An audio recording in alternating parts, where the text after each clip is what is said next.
Bonjour et bienvenue dans Maman et moi. Je suis Ludivine Tourlonia, autrice et créatrice de ce podcast dans lequel vous entendrez des récits sincères, puissants, parfois fragiles, mais toujours vrais. Si ce projet vous touche, il y a une façon très simple de le soutenir. Vous abonner. Merci infiniment. Et maintenant, place au témoignage. Dans cet épisode, je reçois Priska. Elle nous raconte sa grossesse marquée par une pré-éclampsie, une situation qui peut rappeler d'autres parcours déjà entendus ici, mais dont l'histoire prendra une trajectoire différente. Cet épisode est la première partie d'un témoignage en 2 temps. Bonne écoute!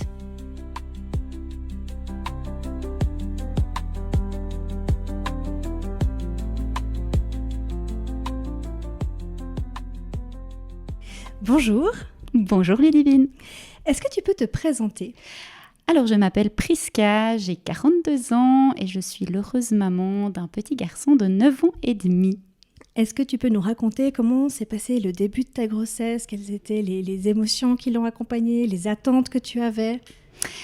Alors le début de ma grossesse était très heureux, j'attendais cet enfant avec impatience, même si il est venu rapidement, je suis tombée enceinte rapidement, donc j'ai eu cette grande joie d'être enceinte, d'avoir un début de grossesse tout à fait équilibré, où je me sentais bien, j'avais les nausées qu'on a souvent au début de grossesse, mais tout se passait très bien et rien de particulier à signaler. D'accord.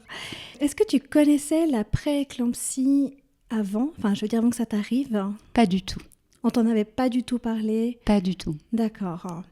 Alors du coup, est-ce que tu peux nous raconter à quel moment les choses ont commencé à se compliquer? Alors, ce qui s'est passé, c'est que j'ai eu mes contrôles, mon suivi habituel, donc tout se passait bien. À chaque fois, ma gynéco, qui est d'humeur plutôt joyeuse d'habitude, elle me disait, elle disait à son assistante, elle fait ça comme dans les livres, donc tout se passait très très bien. Jusqu'à peu près la 30e semaine, où là, dans un contrôle de routine, les surprises en train de changer de tête. Okay. J'ai trouvé ça bizarre, elle disait plus rien et j'ai posé la question, ça va? Il y a un souci? Puis elle disait rien. Donc là, je me suis dit quand même, c'est étrange, elle a mis un moment avant de m'en parler. Et puis après, elle m'a dit, voilà, le bébé grandit pas, il prend pas de poids, donc j'ai des craintes d'éclampsie. Donc à partir de maintenant, il va falloir faire très attention. Et là, elle a vraiment... elle est devenue très très sérieuse et moi ça m'a perturbée parce qu'évidemment je la voyais toujours joyeuse, on rigolait, etc. Et puis là, de l'avoir tournée comme ça, c'est vrai que ça m'a beaucoup surprise et au point où elle m'a dit à un moment donné, vous êtes sur une corde raide. Donc voilà, je suis restée un peu démunie en même temps face à ça. Okay. Donc je suis ressortie de ce rendez-vous un peu... pas bien quoi, pas bien, et en même temps je comprenais pas trop ce qui se passait. Donc le temps que j'intègre quelle était la problématique plus en détail, c'était un moment un peu particulier. Et est-ce que tu arrives un peu à nous expliquer qu'est-ce que c'est finalement l'éclampsie, avec tes mots, bien sûr, je ne demande pas d'être médecin, mais... Oui, alors de ce fait, je me suis documentée sur ce qu'était la pré-éclampsie. Et comme son nom l'indique, c'est un stade avant la crise d'éclampsie qui, elle, peut être effectivement très dangereuse pour la santé du bébé et la santé de la maman. Okay. Donc, quand il y a une crise d'éclampsie, les chances de survie de l'enfant sont compliquées et les chances pour la maman aussi. C'est pour ça que la gynéco avait des craintes, parce que d'une fois que la crise d'éclampsie s'enclenche, ça devient très très dangereux et il faut agir dans les heures qui suivent. D'accord. Mais on sait ce qui se passe, je veux dire, est-ce que c'est je sais pas, peut-être le cordon qui est plus irrigué, c'est quoi? Désolée, c'est très naïf, mais je ne sais pas ce que c'est. Tout à fait. Moi, la première, je comprenais pas de quoi il s'agissait, et en fait, c'est une maladie du placenta. Ok. Donc le placenta, c'est un organe qu'on crée pour la grossesse, donc qui n'est pas à nous avant. Hein. Donc c'est une complication de la grossesse qui survient en général à partir de la 20e semaine de grossesse. C'est une maladie qui est très pernicieuse parce qu'il n'y a pas forcément des symptômes tout de suite. Donc on n'est pas vigilant, c'est quelque chose qu'on ne peut pas anticiper. Donc, on ne peut pas prévenir. J'ai jamais su de quoi c'était venu. Donc, ça, c'était quelque chose de frustrant pour moi parce que je culpabilisais aussi en me disant mais qu'est-ce que j'ai fait pour que mon corps se comporte comme ça. Et en fait, il n'y a pas vraiment d'explication. Donc, les premiers symptômes, bien sûr, il faut y être très attentif. Moi, comme j'en ai pas eu, ça m'a pas alertée. Mais du moment que ma gynéco a vu ce retard de croissance, là, elle a mis tous les feux, tous les warnings. Et j'ai dû vraiment être attentive à tous les signes qui sont en fait une hypertension, une présence de protéines dans les urines et des œdèmes. Il y a des soucis neuronaux aussi. On peut avoir comme une sensation de mouche devant les yeux. J'avais pas eu tous ces signes-là. Donc, elle, ce qu'elle a fait, c'est qu'elle m'a envoyé 24 heures à l'hôpital en surveillance pour voir comment ça se passait. Parce que comme j'étais à la 30e semaine, c'était trop tôt pour déclencher un accouchement. S'il avait vraiment fallu, on l'aurait fait. Mais là, dans ce cas précis, moi-même, je me disais, j'étais bien. Donc, je comprenais même pas pourquoi on m'envoyait à l'hôpital. J'étais entre une forme de déni et de peur quand même de ce qui pouvait m'arriver, parce que c'était quand même alarmant. Voilà, j'ai passé ces 24 heures à l'hôpital sans en savoir vraiment plus, parce qu'ils m'ont fait ressortir... Voilà, rien de spécial à signaler. Après, j'ai été suivie par une infirmière à domicile. Elle venait quoi, tous les jours ? Pour être honnête, je ne me rappelle même pas exactement la cadence. Je pense que ça devait être tous les 2 jours, quelque chose comme ça. Pour prendre des protéines dans les urines, pour me prendre la tension, pour surveiller que tout allait bien. Bon, j'étais un peu sceptique aussi avec le comportement de cette infirmière, parce qu'elle m'a été attribuée... en fonction de ma région, mais j'avais pas vraiment le feeling. C'était quelqu'un qui banalisait pas mal, qui venait avec des théories toutes faites, et puis moi je comprenais pas trop le sens de tout ça. Moi j'avais juste envie de poursuivre ma grossesse normalement, surtout que j'avais travaillé normalement jusqu'à ce stade. Enfin, je comprenais pas pourquoi. Là du coup tu as été arrêtée ? Oui, j'ai été arrêtée à partir de ce moment-là, oui. Donc un peu mitigée quand même. Ouais, je comprends. Et en fait, elle te diagnostique ça, elle t'envoie 24 heures à l'hôpital, puis en fait, c'est tout. Enfin, je veux dire, oui, après, il y avait l'infirmière qui venait, mais on ne te donne pas de... faites attention, mais faites attention à quoi ? Alors oui, elle m'a donné les principaux signes auxquels je devais être attentive. Sauf que, à force, moi, je ne voyais pas ce qui n'allait pas, mais à force, je commençais à voir ce qui n'allait... Enfin, à imaginer des mouches devant les yeux, alors que je ne les avais pas forcément. Il y a eu un soir où j'ai un peu paniqué, où je me suis dit « Ouh là là, il faut filer à l'hôpital parce que je suis en train de voir des mouches devant mes yeux. » Mais en réalité, j'ai stoppé devant la porte d'entrée de l'appartement en disant « Non, finalement, c'est bon. J'ai plus de mouches devant les yeux. C'était une fausse alerte. Enfin, je pense, on verra. » C'est vrai qu'on est sur des œufs dans ces moments-là. On nous fiche tellement la trouille. Alors, à tort ou à raison, ça c'est propre à chacun. Mais c'est vrai que moi j'étais plutôt zen. D'habitude, je voyais pas où était le problème, mais à force, ça me travaillait quand même. Et à un moment donné, je me suis dit, mince, mais est-ce que tout à coup, la crise d'éclampsie peut se déclencher ?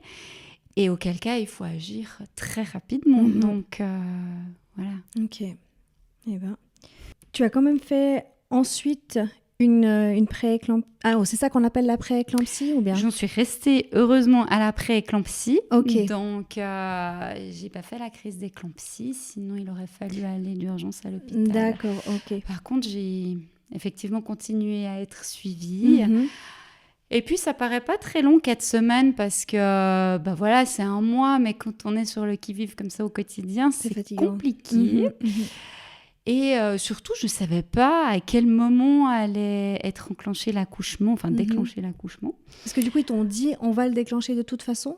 Alors, il y a un moment donné où, en fait, l'idée, c'était d'attendre que le bébé arrive à maturation, surtout au niveau des poumons. Ils t'ont fait la piqûre pour développer? Il n'y a pas eu besoin. Ok. Il n'y a pas eu besoin. Donc là, j'ai été chanceuse. Et puis pour moi, tout le temps où l'enfant pouvait rester dans mon ventre, pour moi, c'était du bonus, en fait. Donc, j'étais pas... Ouais, puis j'allais pas mal. Donc, pour moi, plus il pouvait rester dans mon ventre, mieux c'était. Aussi, l'idée, c'était de voir à quel poids il en était, pour savoir si déjà j'allais pouvoir accoucher en clinique ou à l'hôpital. Okay. Parce que j'étais prévue en clinique avec ma gynéco. Et puis, ma gynéco m'a dit, s'il n'atteint pas les 2 kilos, ça va être compliqué d'accoucher en clinique parce que le bébé va potentiellement devoir repartir au CHUV. Ouais. Je ne voulais pas risquer d'être seule sans mon bébé, bien évidemment. Sûr. Et puis, d'un contrôle à l'autre, je faisais des contrôles au CHUV, tantôt chez ma gynéco, tantôt ailleurs. Donc, au fil des contrôles, on me donnait des poids différents. Et ça, c'est quelque chose qui m'agaçait parce qu'ils n'étaient pas foutus de donner un poids un peu précis. Et moi, je disais, non, mais il les fait, ces 2 kilos. Enfin, voilà, j'étais positive. Je me disais, non, mais là, il y arrive aux 2 kilos quand même maintenant. Eh ben non, toujours pas. Et puis, fausse joie, à l'hôpital, on me disait, non, mais là, il est sûrement 2 kilos. Et puis, finalement, pas. Donc, dans le doute, on a dû enclencher à 34 semaines au CHUV. D'accord, donc tu as été déclenchée au CHUV. Ouais. Ok. Alors, qu'est-ce que tu as ressenti à ce moment-là, quand ils ont décidé de déclencher à 34 ? C'est très étrange comme sensation parce qu'on n'est pas prêt. Enfin, je ne sais pas si on est prêt un jour à accoucher. Enfin, si, je pense que ces mamans qui arrivent au bout d'un moment, elles n'en peuvent plus, elles ont pris beaucoup de poids, elles sont contentes d'arriver au bout. Pour moi, personnellement, je voyais pas trop le sens de cet accouchement à ce stade-là. Ouais. Donc, pour moi, il y avait quand même... une dichotomie et puis j'avais pris très peu de poids. Alors étonnamment dans les prééclampsies, dans les symptômes, il y a le fait de prendre beaucoup de poids, alors que moi j'en avais pris peu. Ça s'explique en fait du fait que l'enfant s'arrête à un certain stade. Et comme cette maladie du placenta fait que le placenta lui-même ne laisse plus passer les nutriments nécessaires à la croissance de l'enfant, c'est pour ça qu'il s'arrête de grandir, parce qu'il ne reçoit plus le flux sanguin nécessaire pour fonctionner. Et c'est ça qui alerte aussi les médecins, parce que ça a ses limites à un moment donné. Quand ça devient dangereux pour l'enfant, il faut agir. Et donc, à ce stade-là, oui, d'un côté, je me disais, c'est le moment... Enfin, j'étais un peu fataliste. Je me réjouissais malgré tout de faire la connaissance de mon bébé. Et en même temps, je me disais, mais ça ne devrait pas être le moment. Donc, c'était ambivalent. Mais j'étais rassurée malgré tout parce que, justement, les poumons étaient à maturation. Du coup, ils ont déclenché l'accouchement, donc tu as accouché par voie basse ? Non, par césarienne. Par césarienne, donc est-ce que tu peux nous raconter un peu ce qui s'est passé ? Oui, alors là, c'était aussi un peu particulier parce qu'on m'a hospitalisée donc, le jour avant. Donc c'était prévu, césarienne ? C'était prévu. Ah, d'accord, ok. Oui, là, c'était prévu parce qu'ils ont dit à ce stade-là... comme il est arrivé à maturation au niveau des poumons, on ne va pas prendre plus de risques et on va déclencher. Comme il était quand même considéré comme étant trop petit, ils ont dit que ce sera une césarienne et pas par voie basse parce que le bébé risque d'être trop faible pour passer le col. Donc, moi, j'aurais été partante pour accoucher par voie basse, mais c'était un risque de trop à prendre. Mais les aléas des hôpitaux, tout à coup, on vient me voir en me disant « finalement, une place s'est libérée, donc vous allez accoucher plus tôt. » Et puis après, ils reviennent « finalement pas. » Donc, j'étais là, mais je suis un numéro. C'était vraiment très spécial. Et puis à chaque fois, avec des infirmiers différents, parce que forcément, ils ils changent leur chiffre, donc c'était un peu particulier. Et puis tout à coup, il y a un infirmier, alors sans que ce soit attendu, qui débarque dans la chambre en disant « Voilà, maintenant il y a de la place, on y va !» Et puis j'étais là « Non mais attendez, je suis pas prête !» Donc on est toujours le jour avant là. Non, alors là on était le lendemain, mais d'accord. plutôt que prévu malgré tout dans la journée. Parce que j'étais prévue plutôt en fin d'après-midi. Okay. Du coup, là, il a débarqué à 1h, à 13h. Donc, j'étais là, qu'est-ce qui se passe? Et donc, j'étais debout, je pouvais marcher. Donc, on a pris l'ascenseur. J'étais en chemise... en magnifique chemise de nuit d'hôpital. Magnifique, très, très saillant. Arrivée en bas... J'avais pas peur en fait, j'étais là, j'étais dans le flot en me disant... il y a une infirmière qui m'a dit quand même avant que je descende, je vous souhaite une belle rencontre avec votre enfant. J'ai trouvé ça beau et ça m'a... c'est joli. Ça m'a... Ouais, ça t'a quand même remis dans le fait que c'était un accouchement et pas une opération comme ça, quoi. Oui, exactement. J'ai remis les choses dans leur contexte où je me suis dit, ben oui, en fait, le plus important, c'est ça, c'est que je vais faire connaissance avec mon bébé. Et ça, c'est pas rien. Non. Mais j'étais assez confiante. Je me disais, je suis vie entre de bonnes mains. Voilà. Sauf qu'arriver en bas dans les couloirs froids de l'hôpital, là, ça cogite quand même un petit peu parce que ça se passe pas non plus d'une seconde à l'autre. Donc, il y a quand même des minutes qui sont longues entre le moment où les anesthésistes arrivent, où on me fait la péridurale. Enfin, j'ai commencé un petit peu à m'inquiéter quand j'ai vu les anesthésistes arriver. Et là, je me suis dit, je m'en remets à vous. Là, on contrôle absolument plus rien. Et tout à coup, c'est parti. On me met sur la table dans la salle d'accouchement. Et ça commence à grouiller autour de moi. Et là, je réalise en fait l'ampleur de la situation où je me dis, non, mais là, je suis sur le billard. On me met un champ opératoire devant les yeux. Et mon corps est comme coupé en deux. Et voilà, c'est vite impressionnant. Ouais. Donc, après, l'accouchement se passe... ça prend pas tant de temps que ça. Il y a la gynécologue qui arrive et je la vois arriver, entrer en scène parce que les chirurgiens, quand ils arrivent, c'est toujours... Normalement, on est endormi quand on arrive dans une salle d'opération, mais là, on voit tout ce qui se passe, les spots et tout. C'est très impressionnant. Et tout d'un coup, ça s'agite. Et à un moment donné, on me presse sur le ventre. D'une façon, et je ne m'attendais pas à ça, ça m'a coupé la respiration. Ok. Puis j'ai dû vraiment reprendre ma respiration, je me sentais étouffée. Et en fait, c'était le moment où il devait faire sortir le bébé. Ok. Et en fait, y a des infirmières qui me tenaient les mains pour me rassurer. Parce que là, c'était quand même un moment chargé.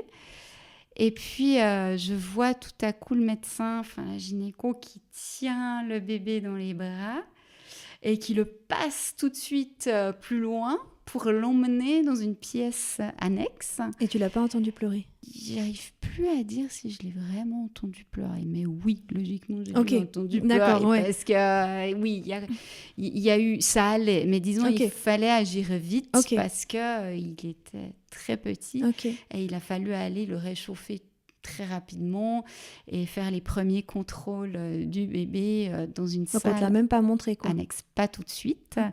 Mais après, avant de l'emmener dans les étages, ils sont quand même venus me le mettre peau à peau. Et c'est là que je l'ai vu pour la première fois. Donc c'était quand même juste après l'accouchement, pas tout à fait juste après, mais quelques minutes après. Mais j'ai eu quelques secondes contre moi et ils ont dû le prendre pour vite l'emmener dans les couveuses, la couveuse. Son père a suivi en fait le bébé et moi je me suis retrouvée toute seule dans la salle de réveil. Et franchement là c'était rude parce que là les minutes étaient longues parce que je savais pas comment allait mon bébé, je savais pas si moi ça suivait bien son cours. On m'avait un peu parquée dans cette salle à côté. J'entendais des gens autour de moi agoniser parce que forcément il y a... Ah oui, c'est pas que pour les césariennes, quoi. C'est ouais.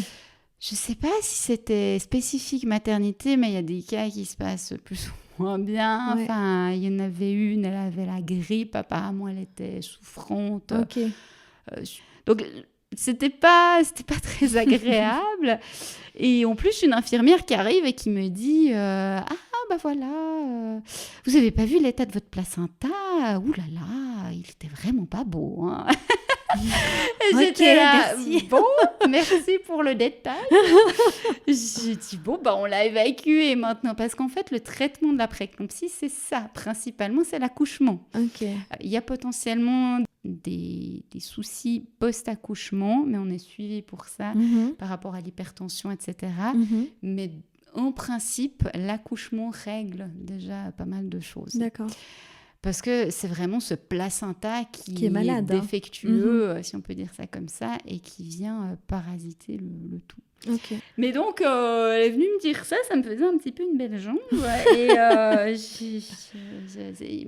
limite, elle m'aurait demandé si je voulais le voir. J'aurais dit non. Bon, j'ai attendu. J'ai un peu un blackout après sur comment ça s'est passé exactement, parce qu'on est un peu dans les vapes, hein, forcément. Ces moments sont très particuliers et puis on n'a plus la notion du temps. Ouais. C'est un peu... Oui, entre les émotions, l'anesthésie et tout, ouais. Ouais. On s'arrête ici pour cette première partie. La suite de ce témoignage est à retrouver dans le prochain épisode. Merci d'avoir écouté Maman et moi. Si ce projet vous touche, n'hésitez pas à le soutenir en vous abonnant. À bientôt pour un nouvel épisode de Maman et moi.